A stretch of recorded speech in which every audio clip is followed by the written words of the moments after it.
First we'll do free fall, then acceleration due to gravity, and finally we'll do numericals based on these two topics.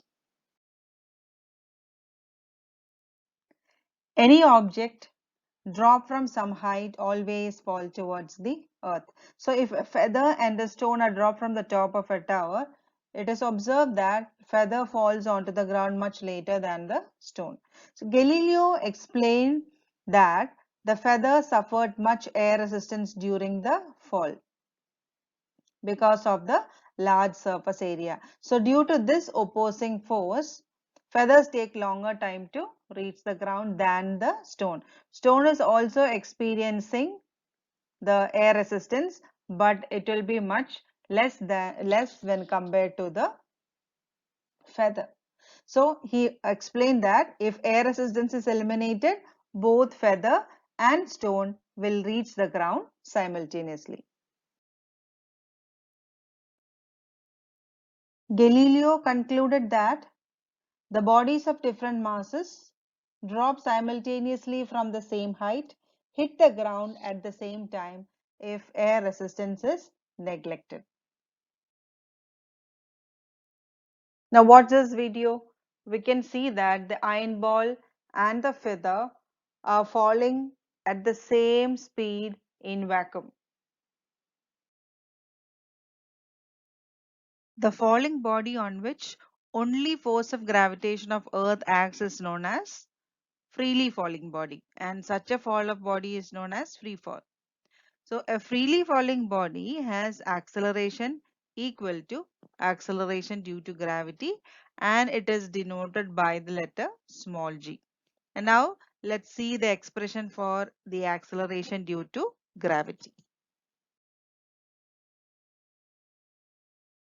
Consider a body of mass m near the surface of the earth. So the force acting on the body is the gravitational force of the earth.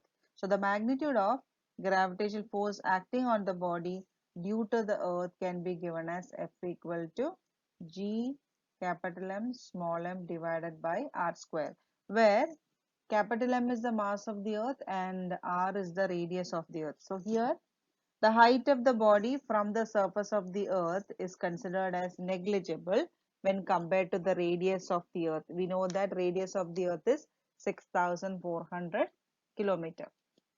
So this is equation number 1. Now the gravitational force produces an acceleration, and that is equal to g in the body of mass m. So according to Newton's second law of motion, we can write F equal to mg. Now, when you equate these two equations, we can write mg equal to capital G mm by r square. So small m will get cancelled and we will get small g equal to capital G m by r square. So from this expression, we can see that the acceleration due to gravity does not depend upon the mass of the object or body. So all objects, whether it is hollow or solid, big or small, should fall at the same rate.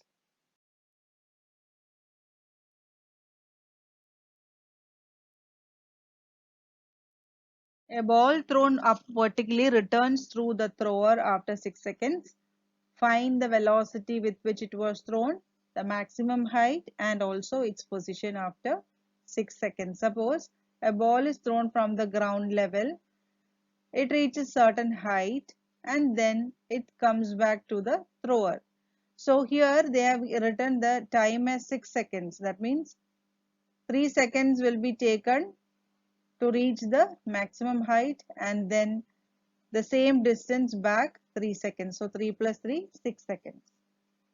Now coming to the question, the velocity with which it was thrown, that means u. We don't know what is u, but what is v? V will be 0 because the object will reach a maximum distance, and that time the velocity will be 0. Now what about the acceleration due to gravity? We know that the object is moving against the gravity, so it will be minus 9.8 meter per second square. And the time taken also, we know time taken to reach the maximum height is 3 seconds. And now we have to think about an equation of free fall connecting all these terms. So we can go for V equal to U plus GT.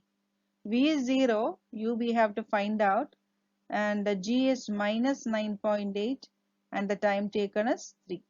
So we will get U as 29.4 meter per second. So this is the velocity with which the ball is thrown upwards.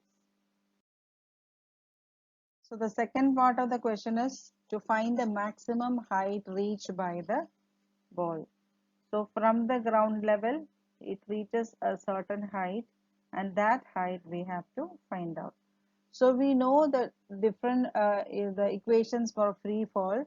V equal to U plus GT, then S is equal to UT plus half GT square, and V square minus U square equal to 2GS.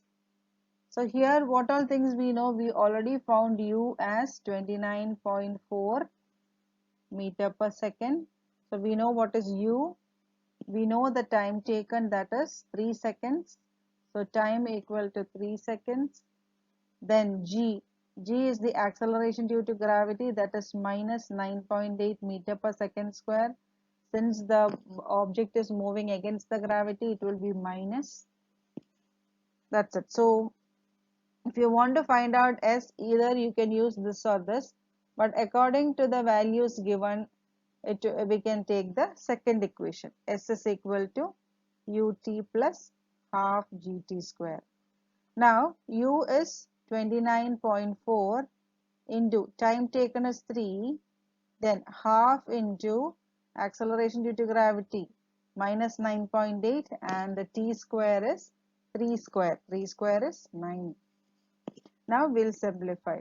So it will be 2, 27, 28, 6 and 8, 88.2 minus, when you cancel these two, it will be 4.9.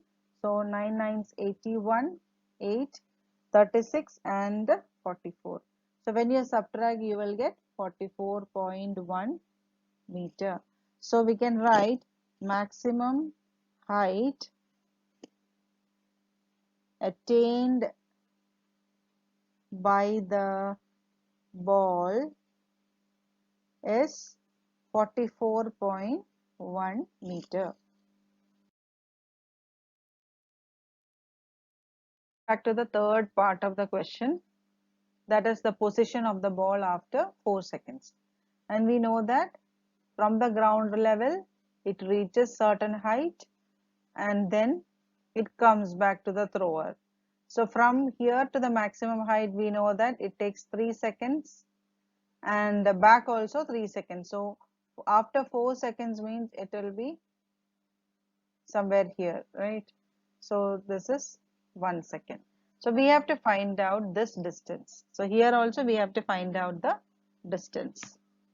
So initially it took 3 seconds to rise to the greatest level, greatest height, and then it falls 3 seconds back to the thrower.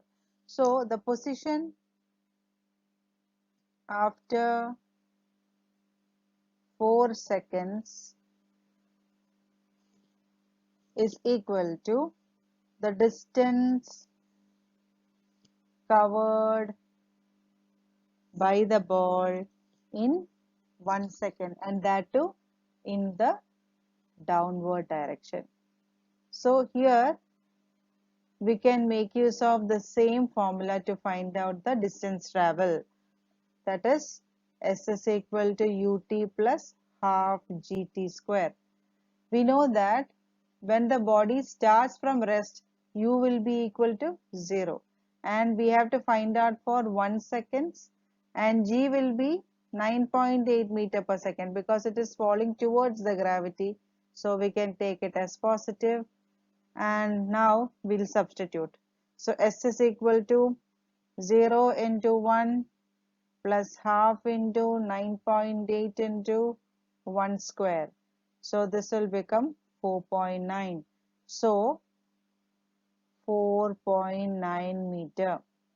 So we can write like this: the ball will be at 4.9 meter below from the top of the tower of height, or you can say the height of the ball from the ground will be the height of the ball from the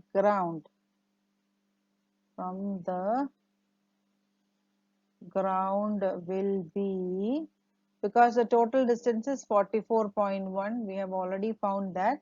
So from 44.1 we subtract 4.9 meter, and therefore the answer will become 39.2 meter.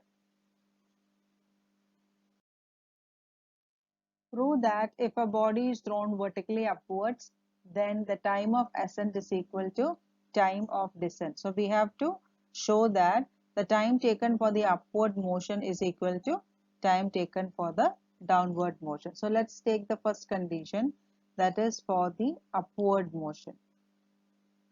For the upward motion.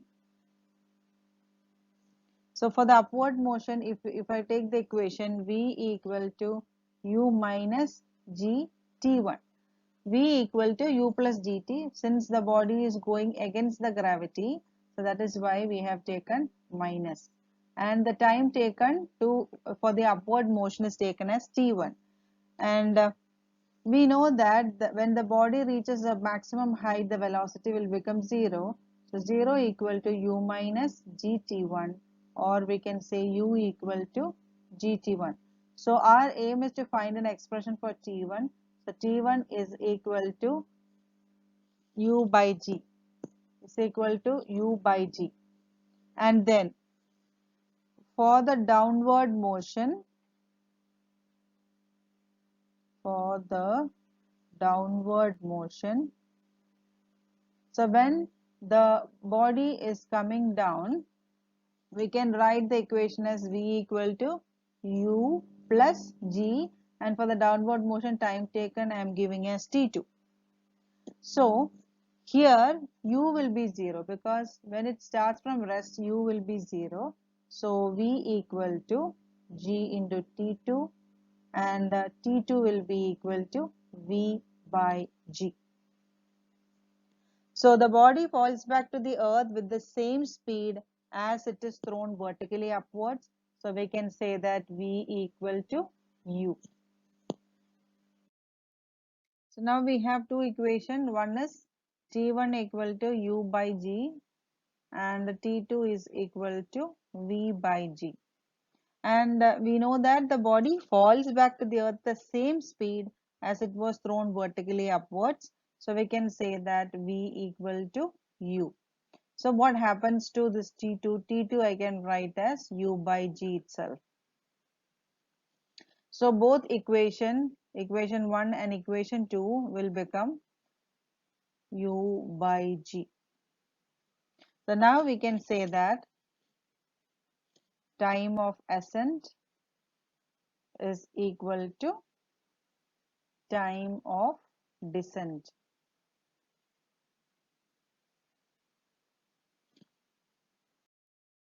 So let's see this question. Calculate the acceleration due to gravity on the surface of satellite having mass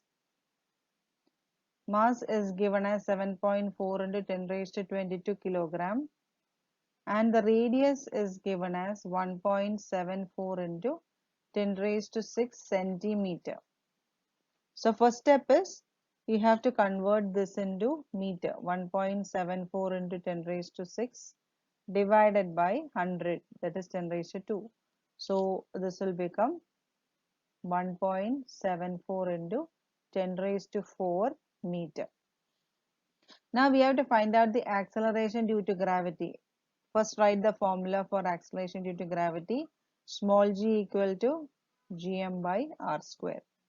So g we know it is acceleration, the gravitation constant.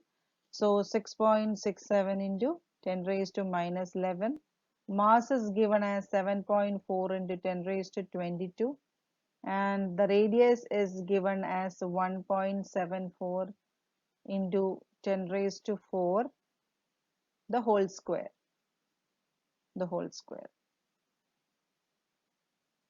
So when we do the simplification, 6.67 into 7.4 into 10 raised to minus 11 into 10 raised to 22. It will become 10 raised to 11 divided by 1.74 into 1.74 into 10 raised to 4, the whole square will become 10 raised to 8. So 10 raised to 11 divided by 10 raised to 8 will become 10 raised to 3, and then we have 6.67 into 7.4 divided by 1.74 into 1.74. So when we do the simplification, we will get this expression as 16.3 into 10 raised to 3, and the unit is meter per second square. So this is the acceleration due to gravity on the surface of satellite.